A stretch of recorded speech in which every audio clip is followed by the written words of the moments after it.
Hello everybody and welcome back to another episode of the Points of Articulation. My name's Dave, and today we are looking at the IG-2000, which is part of the Star Wars Titanium line of diecast ships.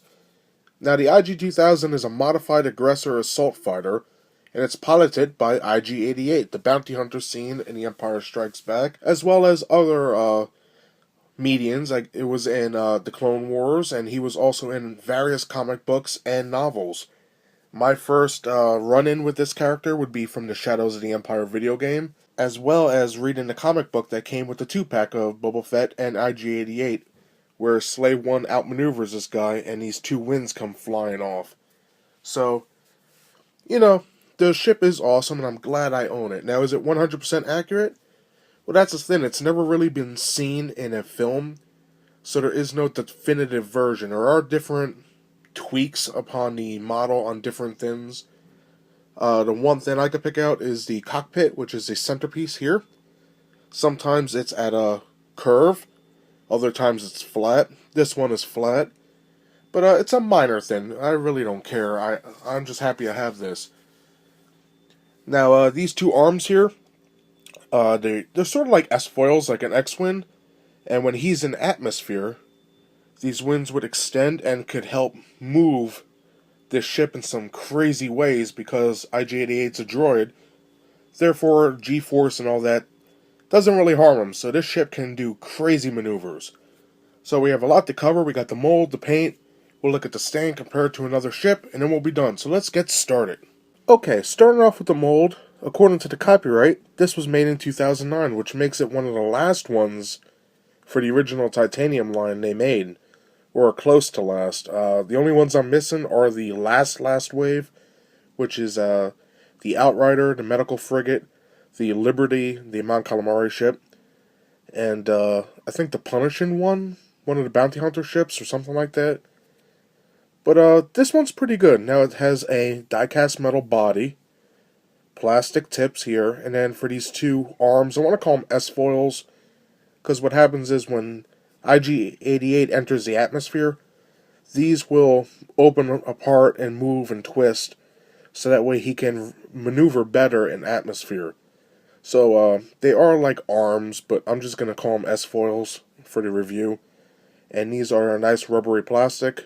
Now right here would be the cockpit. Now on some interpretations, the cockpit is slanted upwards. This one is just flat.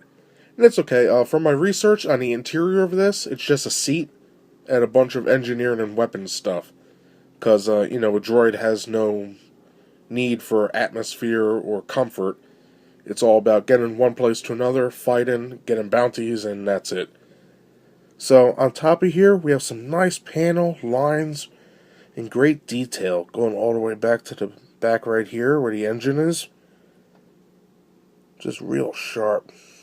See some pipes going down here. Really cool. Looking at the side. Again, nice detail. On the bottom, the details continued with some lines and panels. And while we're down here, we have our peg port and 3 screws holding it together. Just really neat. I think they did a great job with this one. Now for the S-foils / arms, we have some great detail. Just I love all the little things here. Now mine, the paint is coming off, I guess from age or maybe how I packed it. But it's still pretty good. But you can see some yellow there from the rubbery plastic.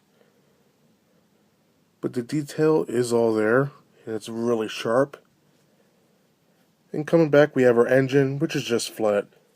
Now, my arms here, it should be out like this, but from how I had it packed, it warped it in. But that's okay, I'll hit it with a hairdryer or something. And that basically does it for the mold, really. It does have some nice, great details, but really, once we take a look at it, there's not much more to say. So, now that I'm done with that, let's take a look at the paint, and then I'll put on a stand and so on and so forth. Okay, looking at the paint, the main color here is a nice metallic gray, and then on top of that we have little sections or Aztecing or Platin, whatever you want to call it, of a metallic dark gray. we have some blue, and we have a nice charcoal black, which is really awesome. Now the wings are movable plastic, as I mentioned before, so that is coming through the paint. You can see a little yellowish there, but that's just because of how old it is and how I had it stored, so my bad. Usually they are like this side, which is the metallic gray and the dark gray, same as the body. And then on the back is a white engine with a blue outline, which is pretty sick. And a little fun fact, when I did my research on this ship, that engine is actually taken from a Nebula B frigate, the medical frigate from Return of the Jedi and Empire Strikes Back. And I guess you could say Rogue One, because one frigate did make it out, so I'm guessing that's the Redemption. But, what are you going to do? I guess it's one of the smaller engines for the size of this.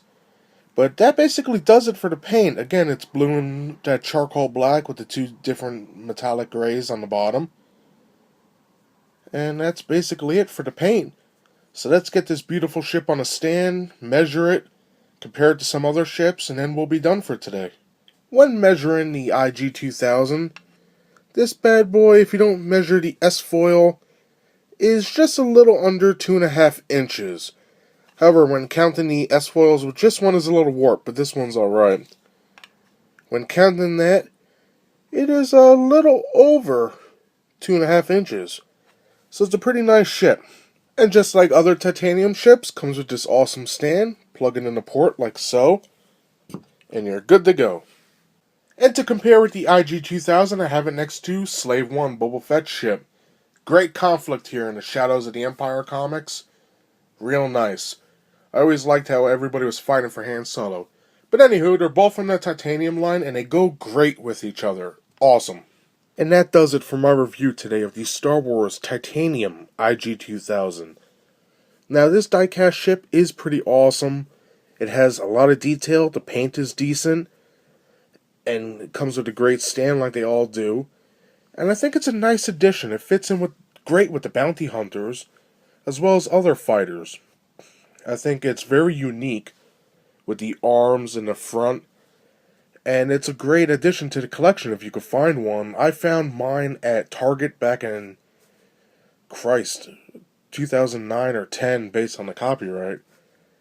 And, yeah, I guess I got lucky, because I haven't seen one ever since then, and now they don't make these no more. But if you're lucky, you could get one on Amazon or eBay if you look pretty good. And, yeah, that's all I have to say. So thank you very much for joining me. So thank you, and I will see you next time. Bye, everybody.